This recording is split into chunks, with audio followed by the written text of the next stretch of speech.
여러분 혹시 이런 생각 해보신 적 있으세요? 장기 투자가 답이라서 시작했는데 도대체 뭘 어떻게 해야 할지 모르겠네. 분명히 좋은 주식이라고 해서 샀는데 왜 내 통장은 늘 제자리 걸음이지? 저도 처음엔 그랬습니다. 장기 투자가 좋다는 건 알겠는데 막상 시작하려니 막막하죠. 주식, 채권, 부동산, 코인 뭘 어디서부터 건드려야 할지 감도 안 오고 심지어 계좌는 또 뭐 이렇게 종류가 많은지. 결국 이렇게 갈팡질팡하다가 제대로 된 초기 설정 없이 시작하면 아무리 좋은 자산이라도 중간에 흔들리거나 포기하게 되는 경우가 많아요. 멘탈이 흔들리고 심지어 손실을 보고 떠나기도 합니다. 근데 말이죠. 우리 인생에서도 새로운 시작을 할 때 준비를 철저히 하는 것처럼 장기 투자도 마찬가지입니다. 첫 단추를 잘 끼워야 순조롭게 목표에 도달할 수 있어요. 오늘 제가 말씀드릴 내용은 바로 이 중요한 첫 단추, 장기 투자를 성공적으로 이끌기 위한 초기 설정에 대한 이야기입니다. 이 초기 설정만 제대로 해두면 여러분의 장기 투자 여정은 훨씬 더 단단하고 흔들림 없이 나아갈 수 있을 겁니다. 자, 그럼 첫 번째 초기 설정부터 시작해볼까요? 첫째, 바로 계좌 준비입니다. 투자의 시작은 역시 돈을 담을 그릇을 만드는 것부터겠죠? 이게 무슨 말이냐면 투자를 위한 전용 계좌를 만들어야 한다는 거예요. 단순히 은행에 있는 입출금 통장에 돈을 넣어두는 게 아니라 증권사 앱을 깔고 주식 계좌를 개설하거나 연금 계좌, ISA 계좌처럼 세금 혜택을 받을 수 있는 계좌들을 미리 알아보고 준비하는 거죠. 장기 투자에서 세금은 정말 무시할 수 없는 복병이거든요. 똑같은 수익률을 내도 세금 한 푼이라도 아낄 수 있는 계좌를 활용하면 장기적으로 엄청난 차이를 만들어냅니다. 여러분의 소중한 투자 자산이 세금으로 줄줄 새는 걸 막아주는 든든한 방패가 되어줄 거예요. 두 번째 초기 설정은 투자 목표 설정입니다. 여러분은 왜 장기 투자를 하시나요? 막연히 돈을 많이 벌고 싶어서요? 물론 그것도 좋지만 조금 더 구체적인 목표가 있으면 흔들리지 않고 나아갈 수 있습니다. 예를 들어 5년 뒤에 내 집 마련을 위한 종잣돈 마련이라든지 10년 뒤 자녀 학자금 마련 혹은 은퇴 후 편안한 노후를 위한 자산 형성 등 명확한 목표를 세워보세요. 이 목표가 있어야 내가 어떤 자산에 투자할지, 얼마나 오랫동안 투자할지, 그리고 얼마를 매달 투자해야 할지 등 구체적인 계획을 세울 수 있습니다. 목표 없이 항해하는 배는 어디로 가야 할지 모르고 표류하게 되니까요. 세 번째 초기 설정은 바로 포트폴리오 구성입니다. 이거 정말 중요해요. 워렌 버핏도 이런 말을 했죠. 절대 모든 계란을 한 바구니에 담지 마라. 이 말이 의미하는 바는 바로 분산 투자입니다. 모든 투자에는 리스크가 따르기 마련인데 한 곳에만 몰빵하면 그 리스크를 온몸으로 받아낼 수밖에 없어요. 하지만 여러 자산에 나눠서 투자하면 혹시 한 자산이 잠깐 흔들리더라도 다른 자산들이 받쳐주면서 전체 포트폴리오의 안정성을 높여줍니다. 마치 튼튼한 건축물에 여러 기둥이 필요한 것과 같죠. 어떤 자산들로 포트폴리오를 구성해야 할까요? 현금, 주식, ETF, 채권, 배당 ETF, 금, 달러 등 다양한 선택지가 있습니다. 여기서 중요한 건 여러분의 투자 성향에 맞춰서 자산 배분을 하는 거예요. 안정성을 가장 중요하게 생각한다면 채권이나 금 같은 안전 자산의 비중을 좀 더 높이고 높은 수익을 추구한다면 주식, ETF의 비중을 늘릴 수 있겠죠. 어떤 포트폴리오가 정답이라고 할 수는 없습니다. 중요한 건 여러분 스스로 충분히 고민하고 자신에게 맞는 그릇을 만드는 겁니다. 네 번째 초기 설정은 투자 방법을 정하는 겁니다. 크게 적립식 투자와 거치식 투자가 있습니다.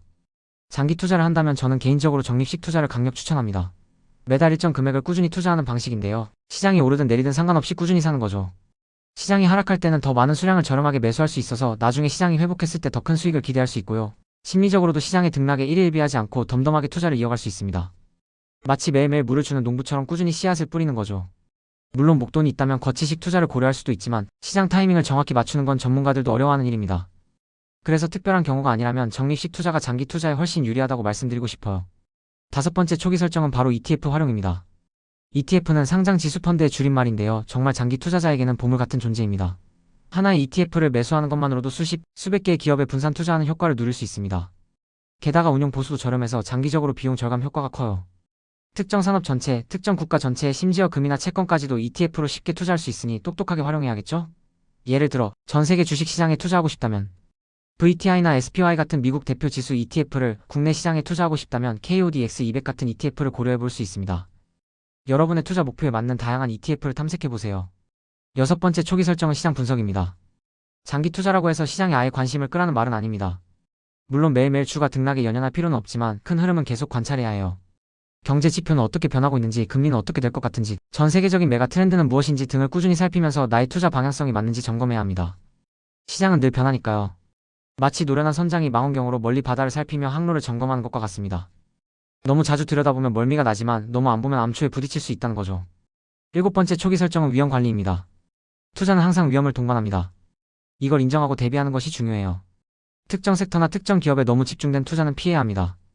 예를 들어 한때 잘 나갔던 IT 기업에 모든 돈을 넣었는데 갑자기 그 산업에 큰 악재가 터진다면 어떻게 될까요? 상상만 해도 아찔하죠? 그래서 다양한 산업, 다양한 국가에 걸쳐 분산하는 것이 중요합니다. 그리고 투자 전에는 항상 최악의 시나리오도 한 번쯤 상상해보는 습관을 들이세요. 만약 이 투자로 최악의 상황이 온다면 나는 얼마나 감당할 수 있을까? 이 질문에 솔직하게 답할 수 있어야 합니다. 여덟 번째 초기 설정은 리밸런싱입니다. 리밸런싱은 쉽게 말해 포트폴리오 재조정이에요. 시간이 지나면서 특정 자산의 가치가 오르거나 내리면서 처음에 여러분이 설정했던 자산 배분 비율이 흐트러질 수 있습니다. 예를 들어 주식 비중을 50%, 채권 비중을 50%로 시작했는데 주식시장이 너무 좋아서 주식 비중이 70%까지 올라갔다고 해볼게요. 이럴 때 너무 많이 오른 주식 일부를 팔아서 채권 비중을 늘리거나 반대로 너무 떨어진 자산을 추가 매수해서 처음의 비율로 되돌리는 작업을 리밸런싱이라고 합니다. 보통 6개월에서 1년에 한 번 정도 주기적으로 해주면 좋습니다. 이게 바로 여러분의 포트폴리오를 건강하게 유지시켜주는 운동 같은 거예요. 아홉 번째 초기 설정은 비용 최소화입니다. 장기 투자에서는 시간이 길어질수록 비용의 중요성이 기하급수적으로 커집니다. 쥐꼬리만 한 운용 보수라고 생각했던 것이 10년, 20년 쌓이면 엄청난 금액이 될 수 있어요. 그래서 ETF를 고를 때도 총보수 TER가 낮은 상품을 선택하는 것이 중요합니다. 티끌 모아 태산이라고 하죠? 장기 투자에서는 티끌 같은 비용이 나중에 엄청난 태산이 될 수도 있다는 걸 꼭 기억해야 합니다. 어떠세요? 이 9가지 초기 설정만 잘 해두어도 장기 투자가 훨씬 덜 어렵고 더 든든하게 느껴지지 않으세요? 이 모든 과정들이 여러분의 그릇을 키우는 과정이라고 생각하시면 됩니다. 처음엔 작은 그릇에 소량의 투자금만 담을 수 있었겠지만 차근차근 이 설정들을 해나가면서 여러분의 그릇은 점점 더 커지고 더 큰 자산을 담을 수 있는 준비가 될 거예요. 다시 한번 강조합니다. 장기 투자는 단거리 경주가 아니라 마라톤입니다. 처음부터 너무 빨리 달리려 하거나 남들과 비교하면서 조급해할 필요가 전혀 없어요. 중요한 건 포기하지 않고 꾸준히 나아가는 겁니다. 여러분, 성공적인 장기 투자를 위해 우리가 꼭 기억해야 할 4가지 핵심 키워드를 다시 한번 정리해 볼게요. 첫째, 우리는 시간이라는 최고의 무기를 가지고 있습니다. 거대한 자본이 할 수 없는 장기 투자의 힘을 믿으세요. 둘째, 중간에 흔들리지 않도록 강력한 마인드셋을 구축해야 합니다. 투자와 함께 성장하는 나 자신을 발견하세요. 셋째, 우리 인생의 중요한 이벤트들을 예측하고 그에 맞는 투자 기간과 전략을 미리 세워두세요. 계획 있는 투자가 성공적인 투자를 만듭니다. 넷째, 예측 불가능한 리스크에 대비해서 속성이 다른 자산 23개로 분산 투자하는 것을 잊지 마세요. 안전망을 튼튼하게 만드는 겁니다. 이 모든 것들을 실행에 옮기기 위한 가장 중요한 첫걸음은 무엇일까요? 바로 끝까지 살아남는 것입니다. 끈기 없이는 아무리 좋은 전략도 소용없어요. 여러분 함께 이 긴 여정의 동료로서 꾸준히 투자하고 꾸준히 성장합시다. 여러분의 성공적인 장기 투자를 진심으로 응원합니다. 리스펙.